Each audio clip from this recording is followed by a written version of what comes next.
안녕하세요. 반갑습니다. 윤정세무사입니다. 이번에 자영업소득세 이제 저희 실무 이제 강의 들으시는데, 일단 이제 법인하고 개인하고 좀 다른 점이 있고, 그래서 어떻게 보면 법인보다는 또 개인이 의사결정하시는 거 많으실 거예요.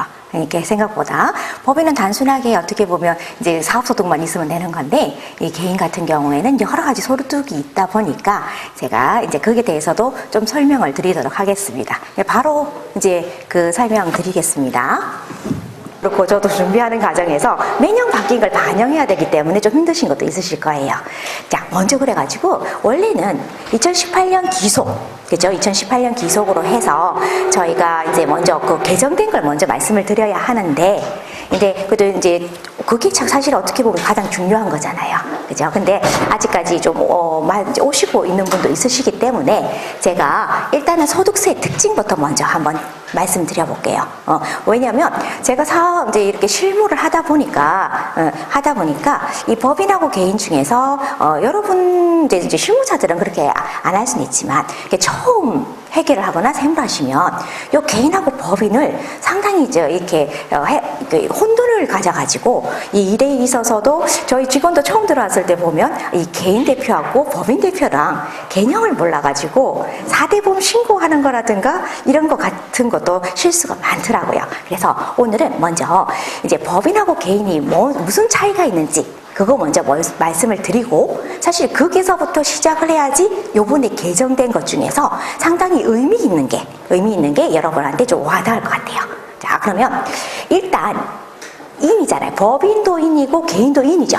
그죠? 그랬을 때 인이기 때문에 이제 권리 의무를 가지게 되는데, 개인은 그죠? 어떻게? 엄마 뱃속에서 태어나자마자 권리 의무를 가지는 거고, 법인도 인격이 있는 거예요. 인이에요.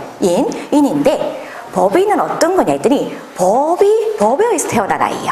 법으로서 사람으로 인정해주는, 그죠? 그런 거죠. 그러다 보니까, 이 법인은 생각해보면, 어떻게 보세요? 법인은 왜 태어났을까요? 영리법인, 비영리법인, 어떤 목적을 가지고 확실하게 태어났잖아요. 그죠? 그래서 이 법인을 하실 때는, 우리는 전제를 영리법인으로 할게요. 만약에 영리법인, 저쪽을 조금 쓰면서 해도 되겠죠? 예.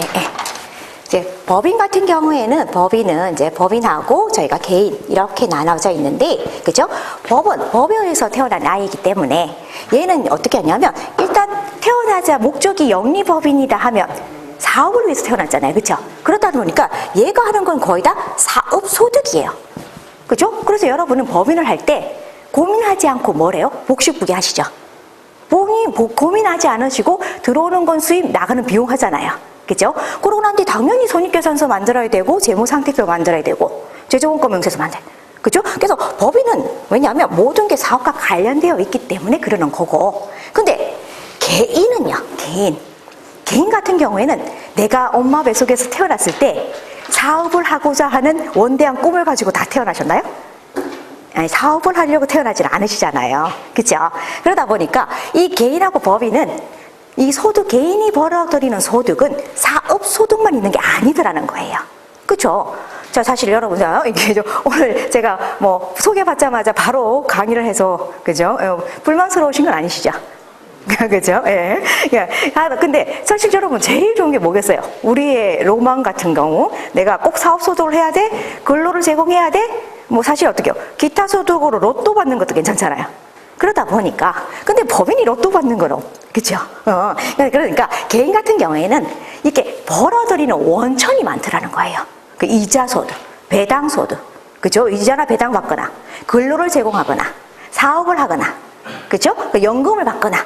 이래서 지금 보시면 개인 같은 경우는 소득을, 그죠? 이자, 배당, 사업, 근로, 연금, 기타, 퇴직, 양도로 국가가 원천별로 구분을 해놨어요. 그러면 이렇게 법에 의해서 원천별로 구분을 해놓고, 그죠?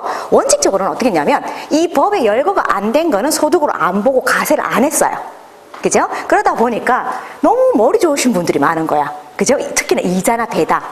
이상한 거 만들어내는 거죠. 그러다 보니까 기타나 이자나 배당 같은 경우에는 비슷하면 그냥 가세하겠다고 해서 포괄적, 이제 유형별 포괄적, 그냥 이제 포괄주의로 이제 가게 된 거고, 여러분이 생각하실 때 원칙적으로 개인은 법인은 사업소득만 있다고 생각할 수 있지만 개인은 이렇게 이자, 배당, 사업, 근로, 연금, 기타, 퇴직, 양도로 구분해 놓고, 근데 여러분, 자, 1년 단위로 우리가 가세를 하는데 이 중에서 한꺼번에 묶어서 이제 내가 소득이 발생하긴 했어요.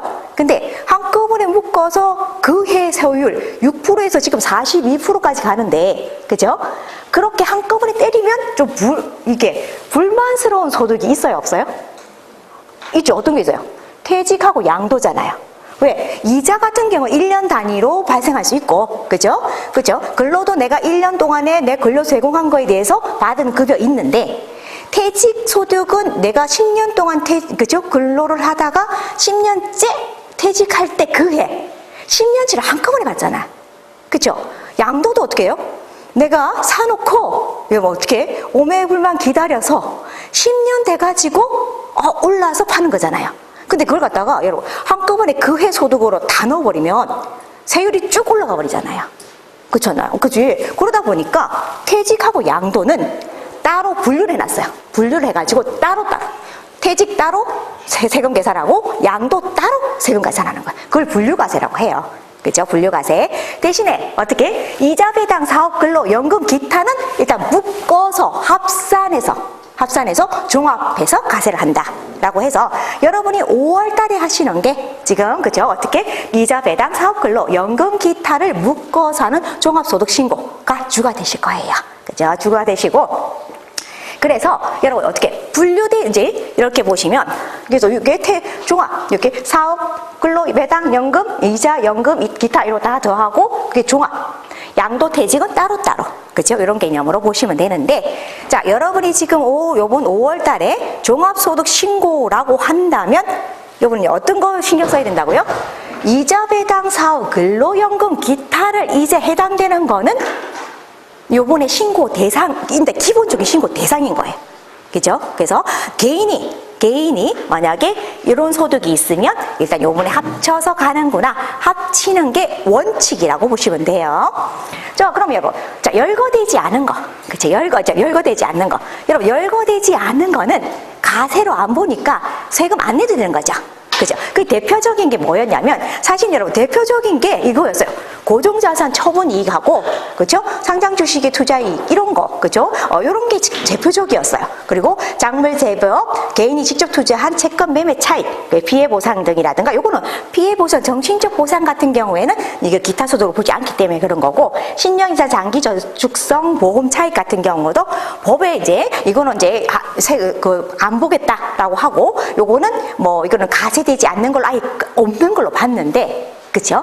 요번에 여러분, 자, 안타깝게도 이제 상장 주식의 투자 이익 같은 게 대주주 같은 경우 가세를 하고 있고요. 그리고 고정자산 같은 거 있잖아요. 처분하시면 우리 어떻게? 이제 복식부기 의무자는 가세가 돼요. 2018년부터. 그러니까 처분이 우리 대표적인 거였잖아요. 법인하고 개인하고 차이가 있다. 뭔 차이가 있냐 했더니, 그 법인 같은 경우에는 이게 만약에 차량 팔았어. 처분 이익 생겼어. 기계, 이제, 그리고 건물 팔았어? 그냥 부동산은 아니고, 그죠? 예를 들어, 관련돼서, 비품 팔았어. 이랬을 때, 원래 고정자산, 그죠? 고정자산 관련해서는 안 했었는데, 2018년부터는 복식부기자는 고정자산 처분하게 되면 그 처분 이익에 대해서 가세를 하게 됐어요. 그거는 제가 개정 설명드릴 때 다시 말씀드릴게요. 그래서 여러분이 이렇게 기본적으로 해야 되는데, 그러면 여러분이 보셨을 때, 자, 여러분이 요번 신고하실 거를 이제 여러분이 이제 하실 건데요. 자, 여기서 여러분, 요게 이제 크게 말씀드려가지고, 이제 순서라고 보시면 돼요. 순서. 우리가 요번에 종합소득세 신고할 때 이런 흐름으로 가시는 거예요. 그 흐름으로 가시는데, 이자, 배당, 사업, 근로, 연금, 기타 있는 거 다 묵죠. 근데 여러분 보세요. 어떻게 생각하시면 되냐면, 사실 실질적으로 우리 세무사 사무실에서, 그죠? 세무사 사무실, 그죠? 해서 지금, 그리고 기업에서 나오신 분들 같은 경우에는 내가 하는 거는 사업소득만 하는 거예요. 여러분이 하시는 건 사업소득만 하시는 거예요. 그래서 사업소득 관련해서 여러분이 법인처럼 뭐 해요? 손익계산서 나오고 재무상태표 나오죠. 그죠? 그래서 법인은 그걸로 끝이야. 그죠? 거기서 세무조정 들어가면 돼요. 근데 개인 같은 경우에는 이렇게 사업소득 해가지고 손익계산서 나와서 그것만 신고하면 안 돼요. 그러니까 뭐 대표님이라든가 요 사업자의 개인 사업자나 아니면 이렇게 요번에 신고하실 개인의 뭘 봐야 되냐면 이자나 배당이 있는지 봐야 돼. 근데 이 이자나 배당은 얼마? 2천만 원 초과되는지를 한번 보셔야 돼요. 이자나 배당을 예를 들자 이자 배당 받으시면 그죠? 원천징수 영수증 받으시죠. 그죠? 그리고 요번에 5월 달에 안내가 나와요. 그죠? 여러분이 여러분이 뭔가 종합소득세 안내장을 받았다면 5월 달에 어떻게든지 여러분 어떻게 신고할 게 거리가 있다는 뜻이에요. 근데 안 받았어. 그치? 그런 거는 근로소득만 있으시다든가, 그죠? 이자 배당 중에서 2천만 원이 안 된다든가, 이래서 국가가 예외로 해주는 거니까, 만약에 안내장 받으면 내가 뭔가를 신고를 해야 되는 거예요.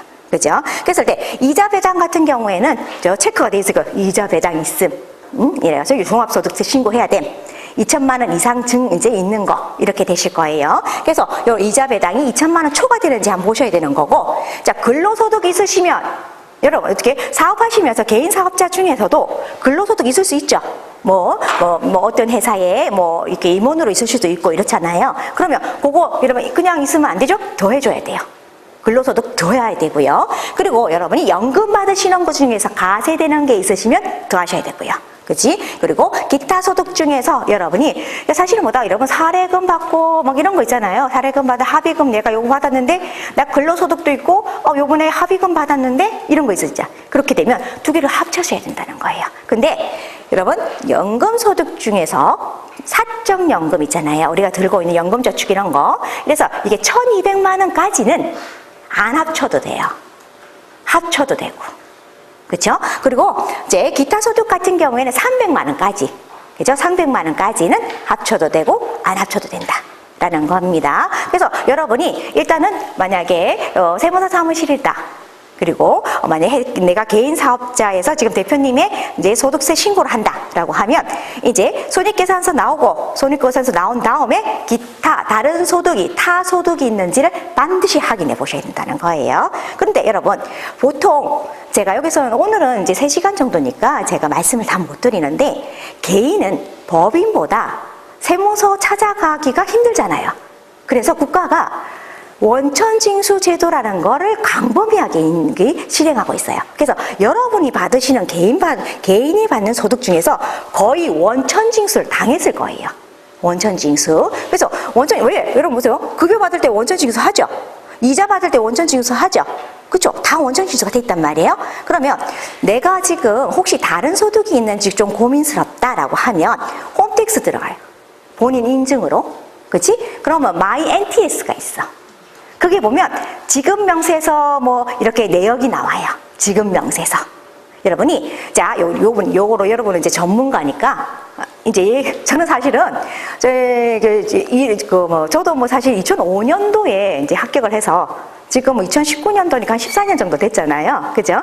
근데 이제 공부하면서 봤던 것 중에서 실무 나갔을 때 가장 신기했던 게 뭐냐면 여러분 근로소득 원천징수 영수증이랑 근로소득 지급명세서가 같은 장이라는 거 아세요? 여러분 작성한 거 보면 이게 원천징수 영수증이랑 지급명세서가 같아요. 그럼 여기서 한번 여러분이 실무하시는 분들은 이제 원천징수 한 개만 하나 짚어주고 갈게요. 여러분 원천징수 하죠? 그죠? 그러고 나면 그거 어때? 원천징수 이행상황 신고서에 신고하죠? 여러분 자 원천징수 이행상황 신고서에는 세액이 없더라도 지급한 금액은 넣으셔야 돼요. 그치? 그러고 나면 여러분 원천징수 이행상황 신고서에는 내가 직원한테 5명한테 얼마 주면서 얼마 뗐다는 것만 있잖아. 그죠? 그래서 원천징수 이행상황 신고서 중에서 이러면 여러분 원천징수와 관련돼서 가산세는 신고 불성실은 없어요. 신고는 사실 안 해도 돼. 근데 뭐만 하면 돼? 납부를 해야 돼요. 그래서 원천징수는 잘 떼가지고 국가한테 잘 납부만 하면 사실 원천징수 없어요. 이제 그 가산세는 없어요. 그러면 납부를 하는데 여러분 자 내가 저희들도 보시겠지만 그 원천징수 이행 상황 신고서에는 누가 얼마를 뗐는지 모른단 말이에요. 그래서 여러분이 원천징수 이행사항 신고서를 하고 나면 반드시 지급명세서를 제출하게 돼 있잖아요. 지급명세서. 그 지급명세서에 뭐냐? 내가 누구한테 얼마를 주고 얼마를 뗐다라는 게 정확하게 나와 있는 거예요. 그러면 여러분이 이렇게 전부 다 회사에서 2월이나 3월 정도에 지급명세서를 다 국가한테 신고해놨단 말이야. 그렇죠? 그러면 나는 5월 달에 내 마이 NTS 들어가면 이제 회사에서 나한테 뗀 거를 다 지금 신고가 돼 있는 상태란 말이야. 그러면 지급명세서가 있다는 얘기는 내가 그러한 소득이 있구나. 사업소득 빼고, 그죠? 사업소득 빼고 다른 소득이 있을 수 있는 가능성이 있다는 거예요. 왜냐하면 여러분이 이거 실무에서 보시면 저희도 이러거든요. 대표님한테 말씀드려요. 사업소득 있으세요? 라고 사업소득 우리는 계산하고 있으니까 당연히 있는 건데 혹시 다른 소득 있으세요? 라고 하면 없대. 진짜 10명 중에 8명 없다고 하세요. 근데 여러분 어떻게 해요? 그분이 가끔 어디 뭐 이런 상공회에서 가서 강의를 해준 거야. 그죠? 강사로 받았어.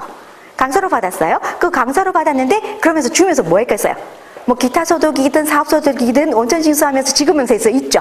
그죠? 그럼 원칙적으로 여러분 어떻게? 일단은 그게 300만 원이 안 되면 괜찮지만 그 금액이 커버리면 합쳐야 되는 상황이었거든요. 그죠? 그러니까 여러분이 지금 제가 이때까지 장황하게 얘기를 해드렸지만 지금 개인에서 가장 중요한 거는 법인하고 다르다. 법인하고 단순하지 않다. 그죠? 개인은 복잡한 상황, 그치? 우리는 복잡해요. 개인은 복잡해요. 그러다 보니까 다른 소득이 있는지 잊지 말자라는 거 말씀드리고요. 자, 그러면 이제 본론으로 들어가서 저희 개정된 것부터 먼저 말씀드리겠습니다.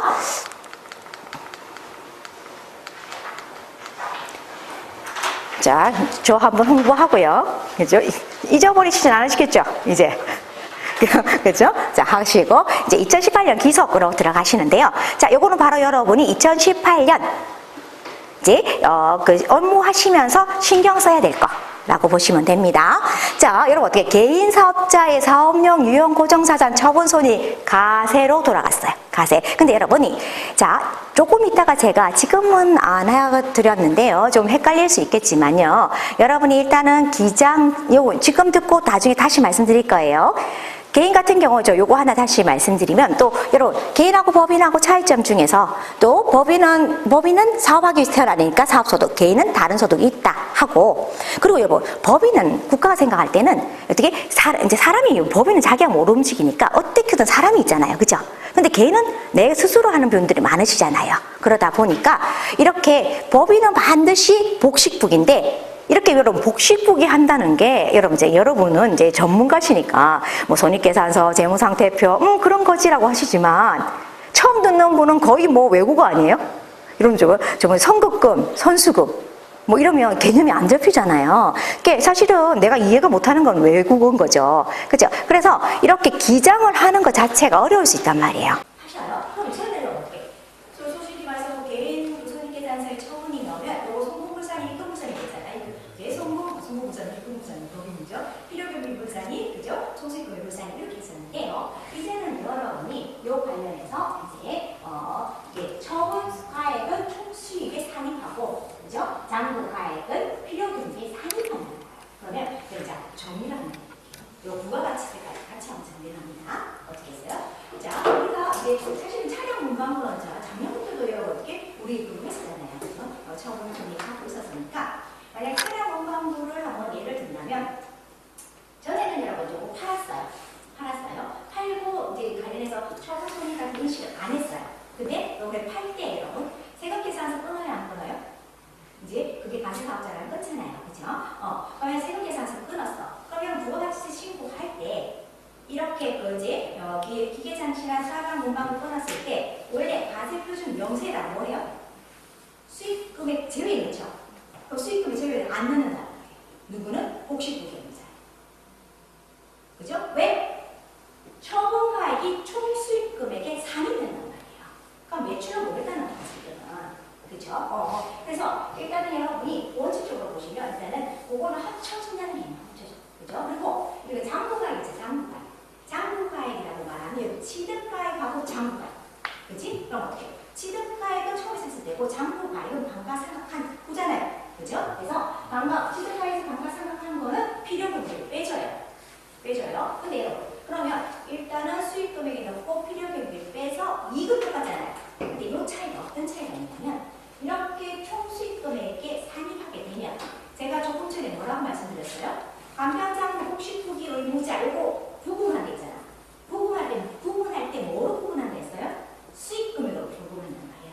이게 넣고 안 넣고가 여러분한테 차이가 있을 수 있어요.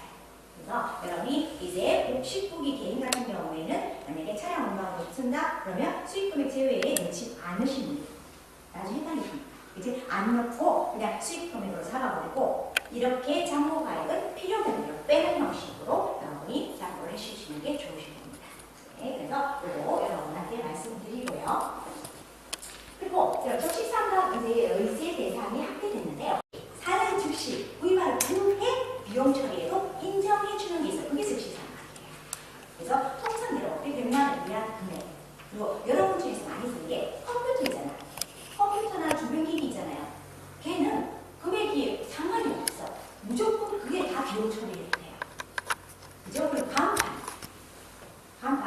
이거 이런 금액 상관없어. 그리고 뭐 금형 같은 거 있잖아요. 금액 상관없이 여러분이 그게 바로 비용 처리해도 그거가 인정해줘요. 세법상 인정. 물론 회계상 안 해주지만 세법상 인정해주겠다는 게 즉시 상관이에요. 그래서 있는데 이거 이제 여러분 그래서 이렇게 하시면 안 돼요.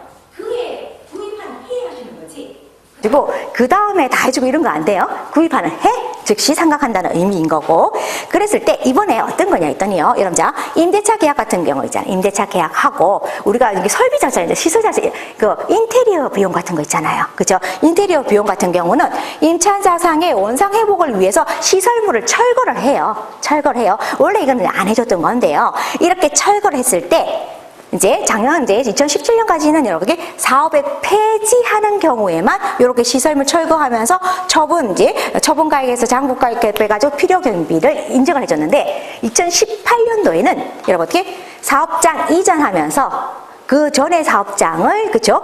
인테리어 이제 그 원상 복귀하면서 우리 돈 들잖아요, 그죠? 그리고 인테리어 비용 같은 경우 지금 다 소위 이제 뭐 감가상각 빼고는 다 그죠? 남아 있는 거잖아요. 그거를 비용 처리해도 되겠다는 거예요. 그죠? 여기서 이렇게 적시상각 의제 범위가 사업의 폐지에서 사업장 이전하더라도 인테리어 비용 관련해서 남은 금액은 비용 처리해주겠다라는 걸로 이제 바뀌었고요. 그죠? 제가 저기 갖다 놨죠? 한 번씩 뭐 이렇게 하셔야지 여러분도 재밌잖아요. 그죠? 저의 실수가 여러분의 즐거움 아닌가요? 그죠? 예. 자, 그러면 다음으로 나서는요. 이번에는 또 어떠냐면, 요번에 설비 투자 가속 상각인데요. 여러분, 요거는 취득시기를 봐야 돼요. 취득시기요. 어떻게요? 2018년 7월 1일. 그죠? 2019년 12월 31일까지 사야 돼요. 그치? 2018년 7월 1일부터 2019년 12월 31일까지 산다면, 그죠? 여러분, 어떻게 했냐면, 그렇게 아까 적시상각 안 될 바에는 무조건 내역령수에 따라서 하거나, 신고된 걸로 하거나, 이렇게 하는 건데요. 이랬을 때는, 그 신고된 범위 내에서 하지만, 요 신고된 범위보다 확 줄여서 할 수도, 확 늘려서 할 수도 있는 기회를 준 거예요. 그러면, 자, 보세요. 기준 땡수의 50% 범위 내니까요. 이건 150% 내지, 아니면 100% 내에서 50%에서 150%까지 가는 건데, 여러분, 자, 중소, 중견기업 같은 경우에는요, 기계장치, 공구, 기구, 비품을 만약에 그러면 여러분, 만약에 그리고 이렇게 샀을 때 비품 같은 경우 거의 5년이잖아요. 그치? 5년. 근데 이 5년을 어떻게? 5년의 반, 또는 5년에, 그죠? 150% 요까지 할 수 있으니까 5년 나누기 여러분 자 50% 나누기 하면 2.5뭐 되죠? 그럼 어떻게? 절사하고 2년 만에 끝낼 수 있다는 거예요. 2년 만에 해도 괜찮아요. 그죠? 그냥 괜찮아요. 그래서 그 내에 바로 비용 처리 해주겠다라는 거고. 근데 당신의 여러분, 차량 운반거 되게 마음에 들잖아. 차량 운반거 2년 만에 해보니 얼마나 좋겠어. 그죠? 근데 안타깝게도 차량 운반거 선박 항공기는 운수업, 임대업 등에 직접 이거는 업으로 사용하는 거. 그렇죠? 그래서 여러분은 차량 운반거 중에서 이렇게 생각하시면 돼요. 여러분 자꾸 여러분 공부하시다가 되게 억울한 게 부가가치세에서 업무용 승용차인데 뭐 맵세 공제 안 해주고 이러잖아. 되게 억울하지 않았어요? 업무용에 쓴 건데. 그죠? 근데 왜 그러냐면 업무용하고 영업용이 있어요. 승용차 가지고 내가 바로 이걸로 매출을 일으키는 거 있잖아요. 렌트 회사라든가 택시 회사. 걔네들은 바로 승용차 가지고 진짜 우리 속된 말로 밥벌이 하는 거잖아요. 그렇게 영업용이에요. 근데 그거 아니면 어떻게? 그냥 업무에 쓰는 거야. 업무에 쓰는 건 좀 미워하는 것 같아요. 그래서 이게 만약 경차가 아니거나 구인 이상 아니면 바로 그 매수액 공제도 안 해주잖아요. 이것처럼 이것도 여러분 차량 운반과 같은 경우는 운수업이나 임대업 등의 직접 사용한 것 경우에 이렇게 이제 혜택을 주는 거고, 그 외 우리가 받을 수 있는 거는 뭐 기계장치나 공구나 기구나 비품 다 받을 수 있어요. 중소 중견 기업일 경우에. 그리고 이제 대기업 경우에는 여러분 혁신 성장 투자 자산이라고 해서 저희가 이거 설비 투자나 이거 시설 투자 받는 요 조특법 해당되는 거에 있어서는 되는데, 그래서 여러분 이게 뭐다? 50%확 깎아가지고 내용윤수 내에 여러분이 감가상각으로 비용 처리할 수 있다는 거예요. 대신에 여러분 요거는 신고는 꼭 하셔야 돼요. 신고해야 돼요. 신고. 나 요렇게 그쵸? 특별 상각으로 특별 이제 설비자산 가속 상각 특례 적용해서 요번에 감가상각합니다라는 신청서 내셔야 되는 거예요. 그렇죠? 우리 뭐 거기에서는 맞지? 왜냐하면 그가 손드는 사람한테 해주는 거니까 손드는 사람한테 해준다라고 보시면 되고, 그럼 자, 요거는 2018년 7월 1일 취득분부터 여러분이 바로 적용할 수 있다라고 보시면 됩니다. 자, 그 다음에 여러분 추계과세 제도 합리화인데요. 이건 별로 좋은 건 아니야. 내 생각에는 별로 좋은 것 같진 않아요. 이게 어떤 게냐면 여러분 감가상각 의제가 있어. 감가상각 의제. 여러분 이제 법을 알잖아요. 법을. 여러분 자, 법을 보실 때 의제 간주 본다.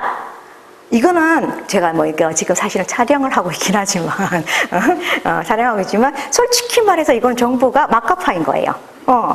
어떻게 본다, 그죠? 이렇게 의지한다, 간주한다는 묻지 마예요. 그렇게 하겠다는 거예요. 그러니까 감가상각 의제는 어떻게 요쪽에서는 감가상각 한 걸로 네가 안 해도 난 보겠다는 뜻이에요. 그죠? 그런 의미이고, 여러분 이게 추정이란 말이죠. 추정, 증여 추정 이런 말이 있거든요. 직계 존비속 간에 만약 증여 추정하게 되면 이런 추정이란 거는 나는 그런 의심을 하는데라는 정도예요. 그래서 여러분이 이거는 이제 그냥 여담을 한번 들어보시면, 만약에 이제 아버지가 아들한테 그죠 이렇게 그 건물을 줬어요. 그죠? 근데 나는 양도로 해가지고 양도소득세 썼어요. 국가는 어떻게 했냐면, 야, 줄게. 뭐 부자간에 무슨 양도냐? 증여로 추정. 나 좀 보려고 하는데 라고 하는 거예요. 이거 본다가 아니에요. 그러다 보니까 어떻게? 이렇게 하는 거죠. 우리 아버지는 그럴 분이 아니다. 그죠? 나한테 그냥 주실 분이 아니다. 뭐 이런 식으로 해서 나의 소득 여건이나 이런 걸 해서 양도임을 증명하면 그거는 인정해 주는 거예요. 추정은 내가 입증만 하면 그거는 보지 않을 수 있는데, 의제가 돼버리면 요거는 보여야 되는 거예요. 여러분 그래서 원천할 때 가장 조심해야 되는 거, 원천할 때 가장 조심해. 지급시기 의제. 지급시기 의제. 여러분 지급시기 의제 이거 놓쳐버리면, 지급시기 의제라는 건 원천은 지급할 때 원천에서 신고 납부해야 되는데, 지급한 걸로 봤는데 국가는 봤는데 나는 아니야 라고 할 수가 없다는 거예요. 그러니까 나는 아니야다 해버리면 어떻게 되는가? 가산세라는 거예요. 그죠? 그래서 여러분이 요건 어떤 거냐면, 추계, 여러분이 원래는 감가상각 같은 경우에는 내가 내 마음대로 해. 어떤 면에서 내 마음대로. 내가 결산서에 내가 감가상각기 넣으면 국가가, 그래? 그렇다면 요거는 내가 한도내에서 비교해보고 해줄게. 안 넣으면 그래, 안 넣은 대로 해. 왜냐면 여러분 감가상각비 안 넣으면 나중에 처분할 때 그치 처분이익이 줄어들잖아요. 그렇기 때문에 그거는 너 마음대로 해. 결산서에 넣어주면 내가 한도 계산하지만 안 넣으면 괜찮아라는 건데, 감가상각 의제라는 거는 여러분 감면 받잖아. 감면 받을 때 여러분 어떻게 해요? 감면 받고 지금 감면 받는 동안은 감가상각 안 하다가 감면 끝나고 감가상각 하면 또 그 혜택을 주는 거잖아요. 그래서 감면 받는 회사 같은 경우에는요, 세액공제 말고 감면 받는 회사는 감가상각 꼭 하셔야 돼요. 여러분 중소기업 특별세액 감면 받잖아. 감가상각 꼭 하셔야 돼요. 감가상각 의제예요. 그래서 감면 같은 경우에는 이렇게 감가상각을 해야 되는데, 요번에 추가로 한 게 이게 추계예요. 추계로 하는 건데, 요거 추계 같은 경우는 이제 세무사 사무실 같은 경우에 보세요. 어떤 분이 새로 오셨는데 나이대까지 추계로 신고했어. 근데 이제 나도 이제 규모가 커지니까 이제서야 어떻게 돼요? 나는 그걸 하겠다는 거예요. 이제 장부를 하겠다는 거예요. 그러면서 장부를 하게 되면 여러분 어떻게? 일단 자산을 잡게 되잖아. 그치? 그 사람이 차량 운반고 같은 거 잡을 수 있잖아요. 5년 지나고 오셨어요. 차량 운반고 잡아야 되는데, 원칙적으로는 거의 여러분 어떻게? 감가상각 해가지고 한 번도 안 쓴 거잖아요. 그러니까 우리 감가상각 비용 처리 안 한 거잖아요. 그래서 그냥 취득가액으로 잡으면 되는데, 여러분 추계 같은 경우가 딱 해버리면, 올해부터 만약에 추계가 딱 해버리면, 여러분 요거 조금 고민스러운 게, 앞으로 이건 앞으로 될 것 같긴 한데, 앞으로 추계하는 분에 있어서는, 여러분 원시 취득 아니고 추계하는 동안에도 감가상각 한 걸로 보고 자산 잡아야 된다는 문제가 생길 수 있어요. 그렇죠? 이런 건 여러분이 일단 나중에 추계를 하시다가 요번에 장부하시려고 했을 때 그분의 자산을 잡을 때, 그렇죠? 감가상각 한 걸로 보고 자산 잡아야 된다는 문제가 있다는 겁니다. 그렇죠? 그리고 자녀세액공제인데요. 자녀세액공제. 그죠? 여러분, 자녀세액공제는 뭐, 요번에 이제, 국가가 많이 이제 자녀 관련해서는 이제, 해주려고 하는 거고, 올해 요거는 여러분, 만약에 이제 그 우리 거래처 이제 지금 대표님과 있으실 때, 그냥 뭐가 없어서 6세 이하 자녀 추가 공제가 없어졌다. 2018년도. 이건 연말정산 하실 때 충분히 반영하셨죠? 그죠? 그러니까 이건 똑같이 여러분 처리하시면 되는데, 그죠? 2019년부터는 7세 이제부터 이제 자녀가 사실은 이제 7세 미만은 이제 안 해주는 그런 게 이제 생기긴 했어요. 근데 다른 공제가 있기 때문에 여러분이 보시면 되고, 여러분 자 최고 세율은 원래 2018년부터 해서 2019년에서 계속 지금 하고 있는 거죠. 최고 세율 뭐예요? 42%예요. 42%. 그치? 그래서 여러분이 나중에 보시면 이런 게 이제 나중에 보셨을 때 이렇게 세율이 많다 보니까 여러분 자 법인은 몇 프로예요? 2억까지 만약 2억까지 그치 지방소득세까지 합쳐도 11%잖아. 이거는 42% 그리고 2억이 넘어가면 22% 이렇게 되는 거잖아요. 그러다 보니까 이게 좀 개인에서 뭐다 법인 전환하려고 하시는 분들이 많이 좀 이렇게 고민을 하시는 것 중에 하나예요. 그죠? 근데 여러분이 이제 오셨을 때 만약에 이제 개인에서 법인 전환한다. 그래서 개인에서 법인 전환할 때 그죠? 어떻게 법인세하고 개인 소득세만 비교해가지고 법인 전환하지 마시고요. 여러 가지 다른 것도 고려를 해주셔야 돼요. 그렇지? 왜냐하면 법인한테 같은 경우에는 법인한테 받을 때 뭐 법인으로서 나는 건 좋지만 결국 그거는 내가 어떻게 개인 대표님이 또 다시 가져가야 되잖아. 그렇지? 법인에 들어왔다가 개인한테 나가야 되잖아요. 근데 개인 소득세는 그냥 한 번 물고 끝이잖아요.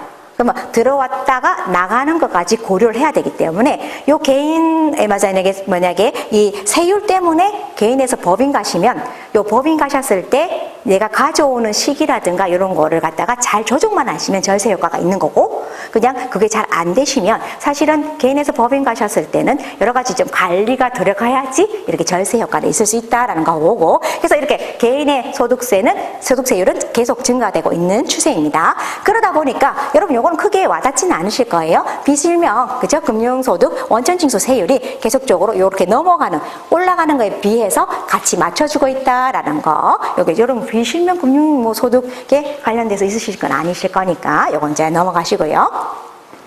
자, 그리고 여러분 저 만약에 거래처 중에 부동산 매매업 있잖아요. 매매업. 부동산 매매업. 여러분의 회사가 부동산 매매업인데요. 여러분 우리 직원분 중에서도 부동산 매매업을 굉장히 어려워해.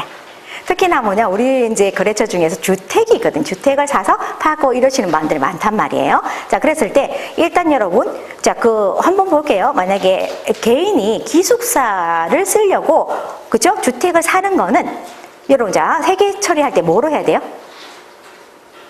그치? 이거는 쓰려고 사는 거잖아요. 기숙사로 쓰려고. 그치? 그러면 요거는 유형자산의 건물이나 토지로 가겠죠.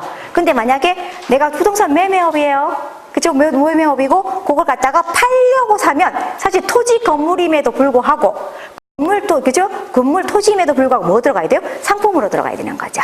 그죠? 그래서 이렇게 여러분, 부동산 매매업 관련해서. 근데, 이제 그 이전까지는 여러분 어떻게 했냐면, 비사업용 토지요. 그죠? 내가 토지를 나대지를 샀는데, 사업에 쓰지 않고 파는 경우, 아니면 미등기 했을 때만 이렇게 여러분 이제 비교과세라는 개념이 있었는데, 이 같은 경우에 지금 어떻게 했냐면 부동산 매매업은 이렇게 볼 수 있잖아요. 개인이 그냥 비사업자로, 그죠? 비사업자로 할 수 있죠. 그죠? 그러면 여러분이 이제 나중에 요거는 제가 그냥 참고로 한번 말씀드리면, 개인 같은 경우에는 여러분 어떻게? 잘 봐요. 그렇지? 자, 개인 같은 경우에는 여러분, 자, 개인 같은 경우에는요, 자, 소득을 갖다, 얘는 무조건 사업소득이니까 뭐라고 불러요? 사업자라고 불러요. 그쵸? 개인은, 법인은 무조건 사업자예요. 근데 개인은 여러분 어떻게, 소득이 많다고 했잖아. 그치? 그 중에서 무슨 소득만? 사업소득만 사업자라고 하는 거예요. 그치? 그러면 이자나 배당 그 외 거는 비사업자겠죠. 비사업자예요. 그치? 그러면 비사업자로서 토지, 만약에 건물을 팔았어요. 양도소득세죠. 그죠? 근데 사업자로서 팔았어요. 부동산 매매업자겠죠. 그치만 사실은 어떻게 보면 비슷비슷할 것 같잖아. 그치? 내가 개인은 똑같잖아요. 그래서 국가가 생각했을 때 부동산 매매업자 같은 경우에는 양도에 준해서 어떤 경우? 양도소득세가 중과되는 다주택자의 1주택, 2주택, 3주택, 조정지역 내에 있는 거, 그치? 주택이나 분양권 같은 경우에 언제부터? 2018년 4월 1일 이후에 양도하는 분이 있다면, 자, 뭘 비교하냐면, 요게 이제 그 양도소득세로 했을 때랑, 그죠? 이렇게 내가 종합소득세로 했을 때랑 비교과세 하겠다는 거예요. 그죠? 그래서 요런 게 요번에 이제 있으니까, 여러분 거래처 중에서 부동산 매매업자가 있어요.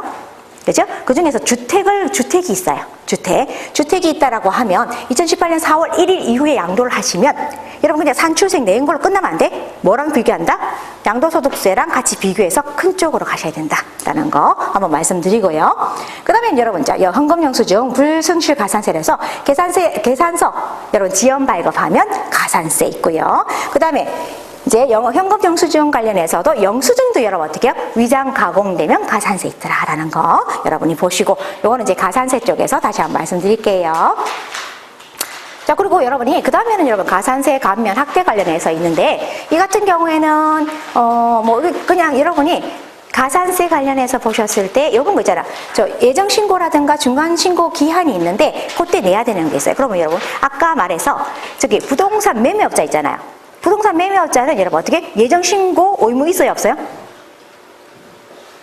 부동산 매매업자는 예정 신고 의무가 있어요, 여러분. 이거 아니면 가산세예요? 왜냐면 그분은 내가 얘기했잖아. 비사업자면 양도소득세고 사업자면 부동산 매매업이잖아요. 그렇죠? 그렇게 되는데 그 비사업자가 양도소득세 했을 때 양도한 날로부터 2개월 내에 뭐 어떻게 해요? 그 양도소득세 내잖아요. 거기에 준해서 부동산 매매업자도 그렇죠? 양도한 날 말에 다음 날 이제 그 2개월 내에 그 예정 신고를 하셔야 돼요. 거의 이제 물론 이제 방법은 이제 양도 차익에 관련해서 하고 뭐 기본 세율 적용하는 거 하고 방법은 좀 다르지만, 이렇게 부동산 매매업자는 이제 예정 신고 있고 요거 신고 안 하시면 가산세예요. 조심하셔야 돼요. 그렇지? 그렇게 하시고, 근데 이걸 안 했을 때 안 하고 만약에 확정 신고 때 했을 때, 그렇죠? 이랬을 때는 요 가산세를 좀 감면해 준다라는 거 있고요. 자, 장기 채권 이자 소득 관련해서 분리과세 관련해서 요거 2018년부터는 안 되고 2017년까지 가입한 부분에 된다라는 거 있고, 자, 여러분 거주자 판정 기준 요거는 여러분한테 바로 와닿았죠. 그렇죠? 여러분 요거는 바로 와닿으시는데요. 거주자 관련해서 여러분, 자, 제가 요거는 여러분 너무 간단하긴 한데, 그치? 너무 간단하긴 한데 또 뭐 한번 벌써부터 잠이 오시는 건 아니죠. 밤이 오는 건 아니실 거고. 자, 여러분이 보셨을 때 우리가 개인 같은 경우에, 자 보세요. 법인 같은 경우에는 여러분 어떻게? 내국 법인하고 외국 법인하고 나눠서 납세 의무자가 생기죠. 그러면 개인은, 자 여러분, 납세 의무자 국가한테 세금을 내야 되는 의무가 생기는 게 기준을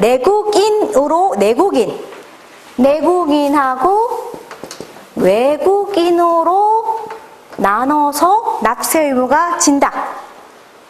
OX. 그치? O 손 들어보시면 아무도 안 들을 줄 알았어요. X. 그죠? 용감하게. 그죠? 이제 확실하게 아시고 있기 때문에 쓰신 거죠. 그죠? 이렇게 하시는 거 아니죠? 그죠? 개인은 여러분 어떻게? 아시잖아요. 거주자, 비거주자로 나눠서 납세 의무가 지는 거예요. 그죠? 원래 원칙. 그치? 그래서 이건 여러분 어떻게? 우리나라에 주소를 두신 분은 크게 고민 안 해. 그치? 고민 안 하지만 이렇게 거주자, 비거주자에 따라서 여러분 이게 커. 왜? 거주자가 된다는 건 우리나라의 땅에 우리나라를 그 본거지로 해서 벌어다 들이는 거기 때문에 우리나라에 생계를 같이 하는 가족도 있고, 그죠? 재산 상태도 있고, 그렇게 돼 우리나라가 본거지야. 그래서 외국에서 벌어들인 것까지 우리나라가 이렇게 좀 숟가락을 얹겠다는 거거든요. 그래서 거주자가 돼버리면 우리나라에서 벌어들인 것뿐만 아니고 외국에서 벌어들인 것까지 합친다는 거예요. 그죠? 물론 여러분 어떻게 외국에서 내가 번 거를 국가가 뭘 알아라고 생각하시죠? 그죠? 뭘 알아? 근데 어머, 내가 이때까지 마이크 안 켠 거예요? 어쩐지. 그죠? 어떠세요? 마이크 켜는 게 좋으세요? 마이크 안 켜는 게 좋으세요? 키는 이거 안 되는지다. 아, 그러셨어요. 그럼 빨리 말씀하시지. 제가 이거 어머 이제 그래도 여러분 어떻게 2시간 전에 알았으니까 아직 1시간 지나진 않았어요. 그죠?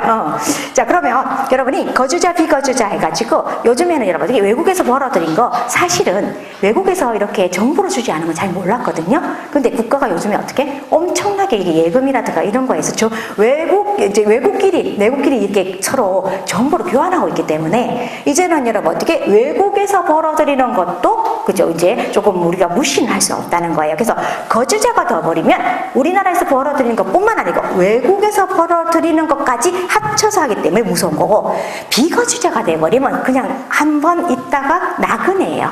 그래서 우리나라에서 벌어들이는 것 중에서 그 중에서도 국가가 정해진 것만 딱 법에 열거해놨어요. 국내 원천 소득이라고. 그죠? 그래서 그것만 가세하기 때문에 이 거주자 비거주자는 어떤 의미에서 큰 의미를 지닌다고 볼 수가 있는데, 이 거주자 비거주자를요 판정할 때 2017년도까지 2가세 기간 동안 했어요. 근데 이제 2018년도부터는 1가세 기간, 그러니까 1월 1일부터 거의 12월 31일 내에 183일 이상이 돼버리면 얘는 뭐다? 우리나라에 거소를 두고 우리나라를 터전으로 하는 걸 보겠다라는 거예요.